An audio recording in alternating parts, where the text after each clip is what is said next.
Shalom Bapak Ibu, dan selamat bertemu kembali di YouTube saya, Pendeta Rudolf H. Pasaribu Channel. Dengan dan lewat channel ini saya komit untuk senantiasa menyebarkan pengajaran firman Tuhan, karena saya percaya berlandaskan Yesaya pasal 55 ayat 11 bahwa firman Tuhan yang saya dan Bapak Ibu, saudara-saudara semuanya juga ikut sebar lewat apapun, termasuk lewat video ini, tidak akan kembali dengan sia-sia, tetapi akan bekerja sendiri lewat kuasa dan berkat urapan Roh Kudus. Mari saya ajak Bapak Ibu dan saudara-saudara semuanya untuk membantu saya menyebarkan pengajaran firman Tuhan. Saat ini saya akan mengkhotbahkan tema perayaan Natal yang disepakati bersama PGI, Persekutuan Gereja-Gereja Indonesia, dan KWI, Konferensi Wali Gereja Indonesia 2023, dengan tema Kemuliaan bagi Allah dan damai sejahtera di bumi, didasarkan pada Lukas pasal 2 ayat 14. Secara lengkapnya saya baca Lukas pasal 2 ayat 14 ini. Kemuliaan bagi Allah di tempat yang maha tinggi dan damai sejahtera di bumi di antara manusia yang berkenan kepadanya. Dalam bahasa Batak Toba dituliskan, Hasanga pon ma di debata di gijang, dame ma di tanon, diakajol ma halomuani. Bapak Ibu dan saudara-saudara, pada saat saya menayangkan khotbah perayaan Natal bersama PGI KWI tahun 2023 ini, kita masih berada dalam suasana masa-masa raya Advent, penantian akan tibanya suasana Natal. Namun karena khotbah ini diperuntukkan buat perayaan Natal bersama PGI dan KWI tahun 2023, maka izinkanlah saya menyapa Bapak dan Ibu dan saudara-saudara dengan ucapan Selamat Hari Natal buat kita semuanya. Semoga damai sejahtera Natal, kelahiran Tuhan Yesus Kristus, memberi kita sukacita yang sempurna. Saudara, tidak lama setelah kelahiran Yesus di Bethlehem, banyak terjadi peristiwa yang mengejutkan. Salah satu di antaranya adalah bahwa seorang malaikat menemui para gembala yang tinggal di tempat terbuka dan sedang menjaga kawanan domba mereka pada malam hari. Pada awalnya, sekelompok gembala yang ditemui oleh malaikat itu begitu ketakutan oleh kehadiran malaikat sebagaimana ayat 9. Tetapi malaikat ini mengatakan kepada para gembala itu, "Jangan takut." Ayat 10. Dan seterusnya, malaikat itu memberitahu pada ayat 10 itu, "Sebab sesungguhnya aku memberitakan kepadamu kesukaan besar untuk seluruh bangsa. Hari ini telah lahir bagimu juru selamat, yaitu Kristus Tuhan di kota Daud." Ayat 11. Kehadiran seorang malaikat itu diikuti sejumlah besar bala tentara surgawi yang memuji Allah,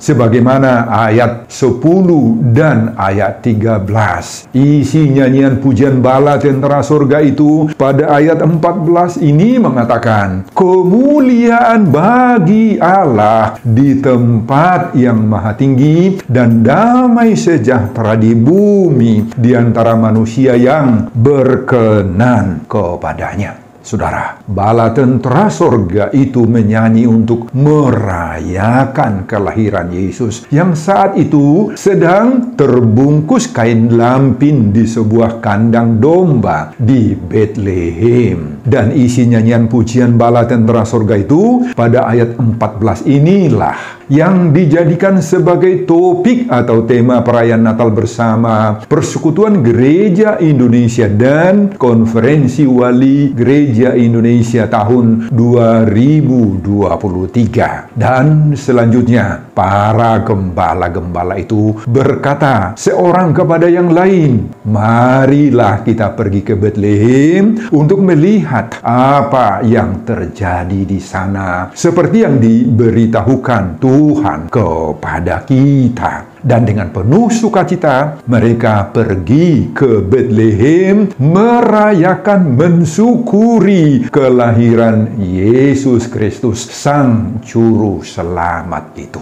Saudara, itulah intisari dari khotbah kita di perayaan Natal bersama PGI, Persekutuan Gereja Indonesia, dan KWI, Konferensi Wali Gereja Indonesia, diikat oleh tema kemuliaan bagi Allah dan damai sejahtera di bumi. Hasangapun ma di debata, dame ma di tanon. Apa pengajaran khotbah ini bagi kita saat kita merayakan perayaan Natal tahun 2023 ini? Mari kita lihat satu persatu, Bapak Ibu. Pengajaran pertama, mari kita lihat 4 makna agung dari perayaan Natal. Saudara, apa yang kita rayakan pada masa-masa raya Natal ini? Setidak-tidaknya ada 4 makna agung dari perayaan Natal yang harus kita ketahui. Simaklah penjelasan saya berikut ini. Makna pertama, kelahiran Yesus Kristus membawa zaman baru. Saudara, zaman baru ini belum pernah terjadi. Zaman baru inilah yang mengakhiri zaman sebelumnya, yakni zaman lama. Zaman baru ini mengarahkan dan menuntun kita manusia pada penggenapan kerajaan Allah yang secara sempurna dan konkret diperintah oleh Yesus Kristus, yakni Allah yang telah menjadi manusia. Jadi Natal itu tidak hanya sekedar merayakan Yesus Kristus dalam balungan, tetapi merayakan telah muncul zaman baru yang diperintah oleh Yesus Kristus. Makna kedua, dengan datangnya zaman baru, manusia mendapat hidup baru. Saudara, inilah yang disebut oleh Paulus dalam 2 Korintus pasal 5 ayat 17. Jadi siapa yang ada di dalam Kristus? Ia adalah ciptaan baru. Yang lama sudah berlalu, sesungguhnya yang baru sudah datang. Saudara, dalam hidup baru ini, kepada kita manusia telah ditransformasikan sifat-sifat, karakter-karakter, perilaku atau kebiasaan-kebiasaan baru yang berasal dari kehendak dan sifat perilaku Kristus. Dan pasti kita pun seharusnya sudah memperoleh hidup baru itu. Amin, Bapak Ibu. Sudah toh? Sudah. Sifat-sifat lama yang bertentangan dengan kehendak Kristus selama ini. Seperti misalnya suka berkelahi, suka mabuk-mabuk, suka melakukan permainan-permainan, judi, main seks, kebiasaan buruk, suka main-main jampi, jimat-jimat, pergi ke perdukunan-perdukunan, dan berbagai-bagai sikap primordialisme. Semuanya itu sudah dan akan berakhir dari dalam hidup kita. Amin, Bapak Ibu. Makna ketiga, dengan hidup baru, maka manusia dipersatukan dengan Allah dan dengan semua orang. Hidup lama merupakan hidup yang jauh dan menyimpang dari Tuhan Allah. Sedangkan dengan hidup baru, maka kita akan memiliki persekutuan yang baik, yang dekat, yang intim, yang pribadi bersama dengan Allah. Buah persekutuan yang baik dengan Allah itu, maka kita juga memiliki persekutuan yang baik, yang harmonis, yang terbuka dengan semua orang. Nah, pergaulan tidak lagi dibatasi oleh faktor-faktor kesukuan. Sikap-sikap primordialisme selama ini dikikis habis, dan kita mau diatur, mau dibimbing, mau dikendalikan oleh Tuhan Allah. Allah lah yang mengatur diri kita. Makna keempat, kita merayakan kasih Allah. Saudara, inilah puncak perayaan Natal. Bagi kita, sebagaimana Yohanes pasal 3 ayat 16, kita merayakan kasih kasih Allah yang begitu besar bagi kita. Di mana kasih Allah yang begitu besar bagi kita itu?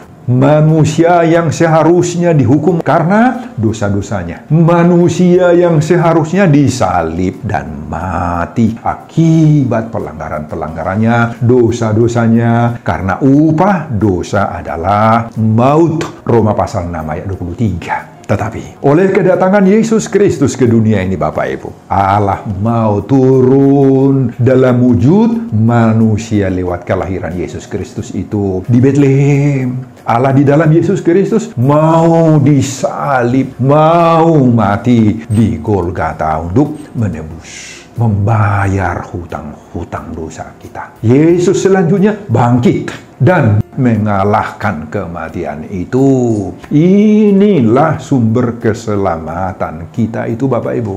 Saudara, disinilah kebesaran peristiwa Natal. Sebab kita merayakan 4 peristiwa agung yang sangat besar yang kita dapat lewat kelahiran Yesus ini. Apa tadi itu? 1, kita ditransformasikan ke zaman baru. 2, kita mendapat upah, yakni hidup baru. 3, kita dipersatukan dengan Allah dan bahkan dengan sesama manusia. 4, kita mendapat kasih Allah yang begitu besar, yakni keselamatan. Semoga kita menyadari besarnya makna Natal ini. Amin, Bapak, Ibu, dan saudara-saudara. Pengajaran kedua, mari memuliakan Allah lewat berbagai-bagai hal. Saudara, setiap kita tiba pada masa-masa raya Natal, maka seruan untuk memuliakan Allah itu selalu berkumandang. Apakah artinya itu? Dan bagaimanakah kita memuliakan Allah? Saudara, telah kita sebutkan bahwa peristiwa Natal tadi merupakan karya Allah yang maha agung. Perbuatan Allah yang paling ajaib, yang melebihi keajaiban-keajaiban lainnya. Setiap perbuatan Allah yang ajaib ini, semuanya itu diarahkan untuk kemuliaan, keagungan, dan kebesaran nama Allah. Bahkan apapun yang diciptakan oleh Allah, semua menghadirkan pujian dan kemuliaan bagi Allah, Bapak Ibu. Seorang tokoh reformasi sejaman dengan Martin Luther, yakni Johannes Calvin, pernah mengatakan bahwa dunia ini adalah panggung raksasa untuk memuji dan memuliakan, mengagungkan Tuhan. Calvin mengatakan dunia ini adalah teatron gloriae Dei. Apa artinya? Pendeta Dr. Andar Lubatobing dalam buku Firman Hidup, yaitu kumpulan-kumpulan khotbah terbitan BPK Gunung Mulia tahun 1991 halaman 116 sampai 117 menerangkan makna daripada teatron gloriae Dei itu apa? Dalam buku itu diterangkan, semua makhluk memuji Tuhan sebagai jawaban atas kebesaran Sang Pencipta. Pujian yang serupa bunyian dan nyanyian, semua itu akan mengalir bagaikan arus sungai yang tak pernah berhenti. Jawaban dari ciptaan Tuhan yang mungkin tak pernah kita sadari ternyata merupakan nyanyian yang merdu yang dikumandangkan dalam panggung dunia ini sebagai oratorium pujian terhadap Allah. Seekor burung kecil, katanya dalam buku itu, akan berkicau menyambut sinar sang surya sebagai ucapan terima kasihnya atas kebesaran Sang Pencipta. Selesai minum air, maka burung kecil itu akan mendongakkan paruhnya ke langit sambil menggeleng-gelengkan kepalanya sebagai bukti dia sudah menerima berkat-berkat Tuhan. Lihatlah bunga-bunga indah.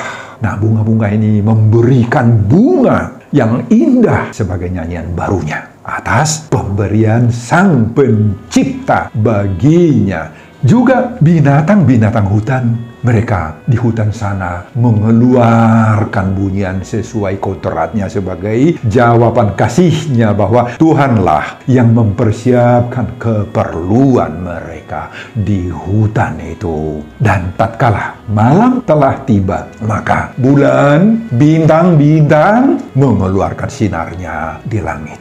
Dan juga jangkrik-jangkrik kecil Bapak Ibu. Jangkrik-jangkrik yang begitu kecil akan memberikan jawaban melalui suaranya untuk mengiringi kehadiran planet-planet yang memberi sinar itu sebagai pujian kepada Tuhan. Nah, lihat lagi gelombang. Gelombang di Samudra Raya bergelora, mengalun sebagai nyanyian merdunya memuji Sang Penciptanya. Pohon-pohon di hutan juga berbisik, berdesir, semilir dengan daun-daun yang dihembus angin sebagai nyanyian mereka untuk memuji Sang Penciptanya.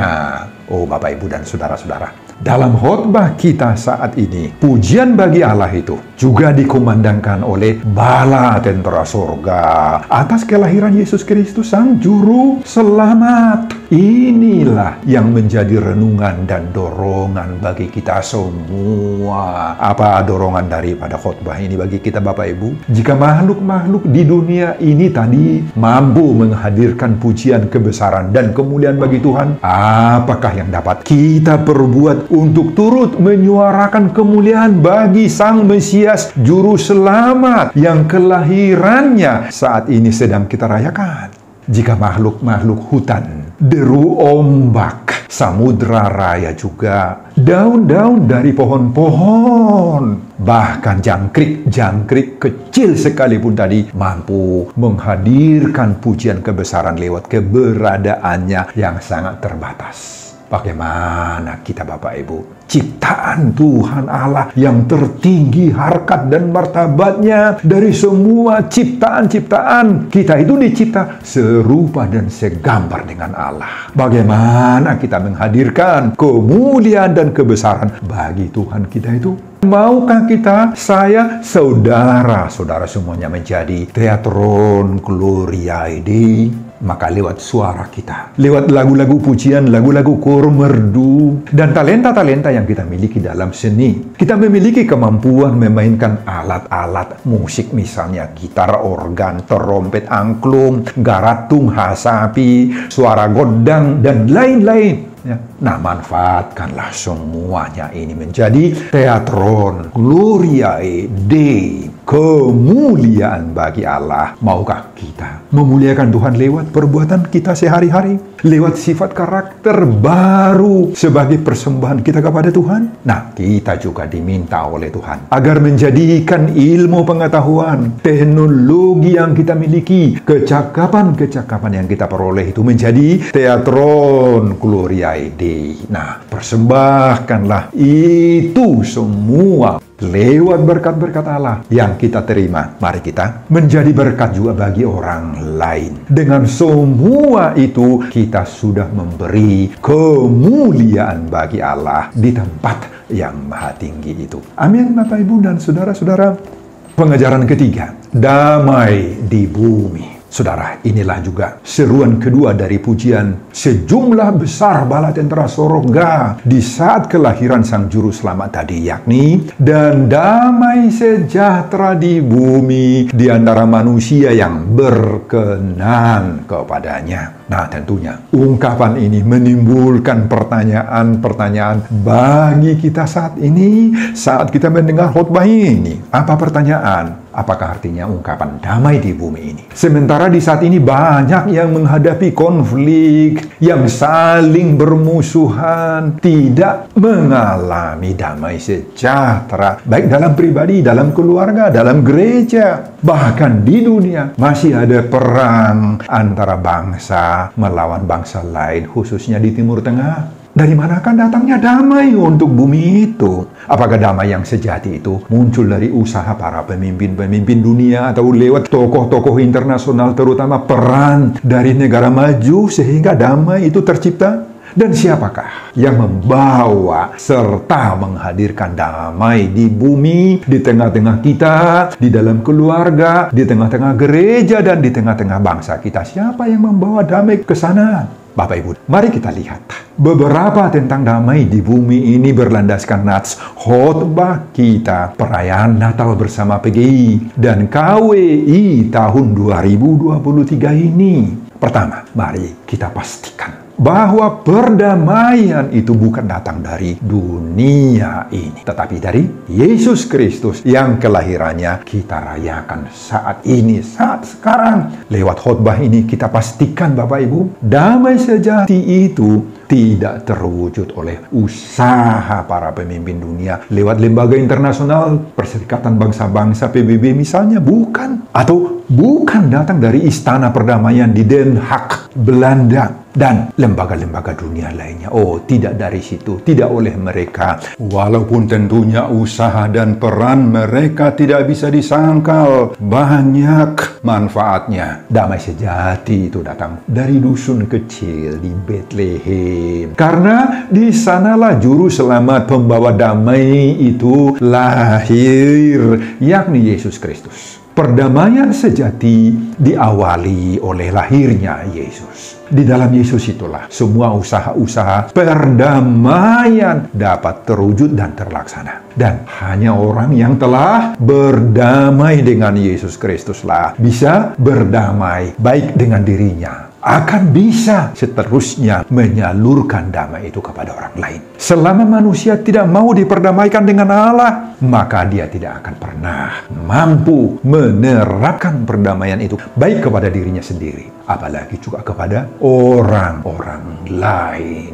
Kedua, apa yang kita lihat? Damai dan perdamaian bukan datang secara otomatis, tetapi lewat perjuangan dan pengorbanan. Saudara, dari sejarah kehidupan Yesus kita lihat bahwa Yesus mengkonkretkan dan merealisasikan damai sejati itu tidak dengan mudah. Tidak datang sendirinya, tetapi dengan sangat-sangat berat sekali. Yesus harus menantang badai taufan kehidupan ini lewat perjuangannya menghadapi para pemimpin agama Yahudi saat itu. Hingga perjuangannya lewat penyaliban dan kematiannya di Golgota.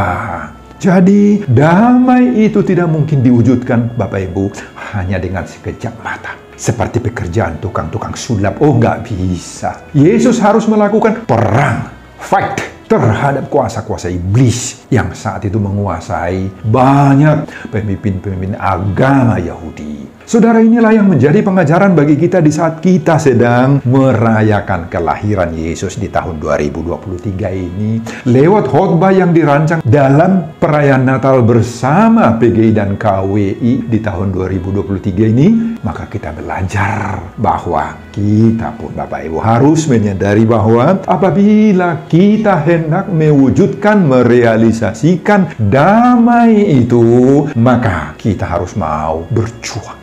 Mau berperang melawan kuasa-kuasa dosa, kuasa-kuasa kejahatan, ketidakadilan, perbuatan semena-mena yang mungkin saja selama ini masih melekat, masih bertengger di dalam kehidupan banyak orang Kristen, termasuk kita para pendengar khotbah Natal ini. Dengan perjuangan yang sangat beratlah, dan bahkan butuh pengorbanan kita lah, maka keadilan, keharmonisan hidup akan lahir bersama-sama damai sejahtera. Sebagaimana Mazmur pasal 85 ayat 11, kasih dan kesetiaan akan bertemu, keadilan dan damai sejahtera akan bercium-ciuman. Artinya itu apa? Lewat perjuangan, maka keadilan, hak ajasi akan muncul berdampingan dengan damai. Apabila tidak ada keadilan, hukum diinjak-injak, hak ajasi manusia disepelekan, sesama saudara kita dilecehkan, tidak dihormati, maka damai sejahtera juga akan hilang, Bapak Ibu. Pupus sama sekali nggak ada. Hanya kepada orang yang mau berkorban, mau berjuanglah, maka damai sejahtera itu dapat terwujud. Jika tidak mau berkorban, maka damai itu hanya sekedar apa? Sekedar impian saja, teori saja, utopis, dan angan-angan belaka saja. Tidak akan pernah bisa terwujud dalam persekutuan kita, dalam keluarga kita, dalam gereja kita. Makanya, mulailah menerapkan dalam keluarga kita masing-masing, dalam kelompok persekutuan, pemangku jabatan, atau para parhaladu gereja, dalam komunitas di mana kita berada yang lebih luas, terapkanlah damai sejahtera itu. Betapapun susah, dan pedihnya perjuangan kita untuk mewujudkan damai sejahtera, untuk memperoleh damai sejahtera itu, ingatlah bahwa orang yang menerima Yesus Kristus sudah lahir di dalam dirinya damai itu dalam keluarganya, dalam hidupnya. Semoga dengan perayaan Natal ini kita semua merasakan kasih Allah yang selalu menyertai hidup kita. Allah yang Maha Kasih itu akan selalu bersama-sama dengan kita. Immanuel, Allah senantiasa berserta kita. Karena Allah telah berfirman, "Aku sekali-kali tidak akan membiarkan engkau, dan aku sekali-kali tidak akan meninggalkan engkau." Ingatlah, Ibrani pasal 13 ayat 5 ini. Ingat ini, bahwa Allah tidak akan sekali-kali meninggalkan kita. Mari kita terus memuliakan Allah lewat upaya-upaya baik untuk mewujudkan damai sejahtera di tengah-tengah kehidupan keluarga, di tengah-tengah gereja dan masyarakat dan bangsa kita. Dan secara khusus, mari kita berdoa agar tercipta kiranya perdamaian di saat perang antara Israel dan Gaza atau Hamas saat ini masih berlangsung. Semoga itu secepat mungkin memiliki damai sejahtera.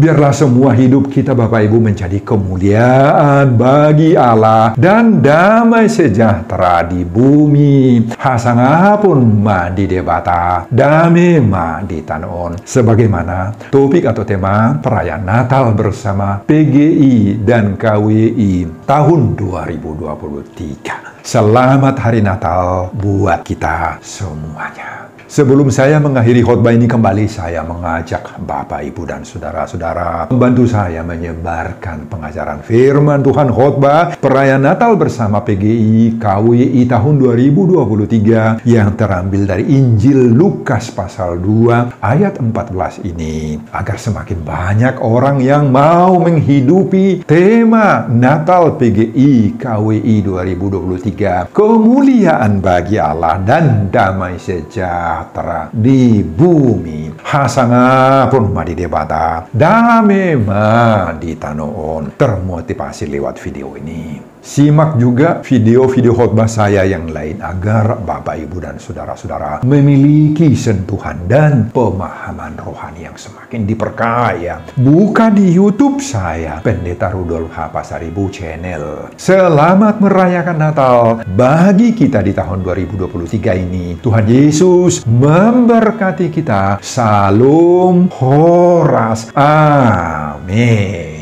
Bapak, terima kasih untuk firman-Mu di perayaan Natal bersama PGI dan KWI tahun 2023. Perayaan Natal ini memberikan makna, arti daripada kedatangan Yesus atau Natal bagi kami. Kami menjadi manusia-manusia baru. Hidup lama sudah berakhir dan kami sudah bersekutu dengan Tuhan dan dengan sesama manusia. Semoga lewat kehidupan kami, Tuhan, kami mampu memuliakan nama Tuhan dan menghidupi damai sejahtera yang sejati yang berasal dari kelahiran Yesus bagi kami. Semoga hidup kami dan keluarga dan bangsa dan negara kami Engkau perdamaikan, dan semoga perang di Israel dan Gaza itu bisa selesai dan berakhir secepatnya. Terima kasih Bapak untuk semuanya. Berkatilah setiap pendengar khotbah ini supaya memiliki damai sejahtera, mampu muliakan nama Tuhan lewat hidupnya. Berkati hamba-Mu dalam mempersiapkan khotbah-khotbah berikutnya, dan semuanya saya peruntukkan demi kemuliaan hormat bagi nama Tuhan. Dalam nama Yesus saya berdoa. Amin.